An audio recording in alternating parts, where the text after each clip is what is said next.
Hi, welcome to our next tutorial. What we're going to do for this one is show you how you can have your characters change behavior in the middle of the game using the pages in programming. And I'll show you what I mean by pages in a minute. In particular, what we're going to do is the fish, which have just been wandering back and forth on the path, we're going to make them more aggressive, where after 10 seconds they're going to come running straight at the player character. So, starting where we left off, go to Program the Fish, and what we want to do here is say, using the timer that we've used before, timer 10 seconds, now we're going to use this new verb called switch, so switch to page 2. Now what is page 2, you might ask? Now if you notice up here we have this little page with the icon on it and the shoulder buttons images. Well, if you click on those, you can switch to a new programming page.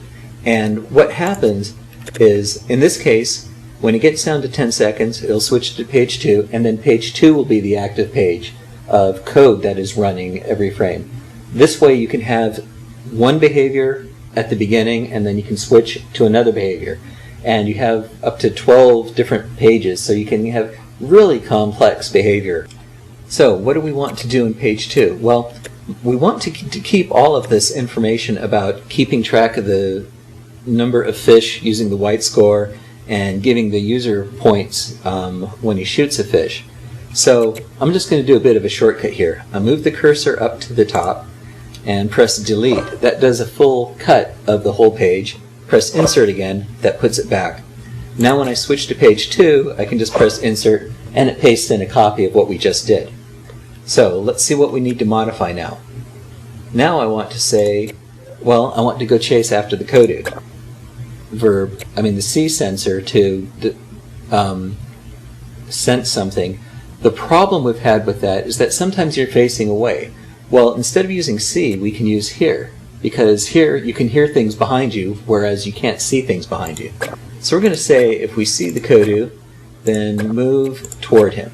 So this is going to start getting aggressively at him. Okay, we don't need this row anymore, so we'll go ahead and delete that. And what we want, though, is that if we actually get to the Kodu and bump into him, that's game over. So we'll say bump, Kodu, game ends. Okay, so let me go back to page 1 and explain what's going to happen. We're going to move back and forth on the path. We're going to keep track of the score properly if he gets shot. And after 10 seconds, if he's still alive, we're going to switch to page 2, which is also going to keep track of the score properly if he gets shot.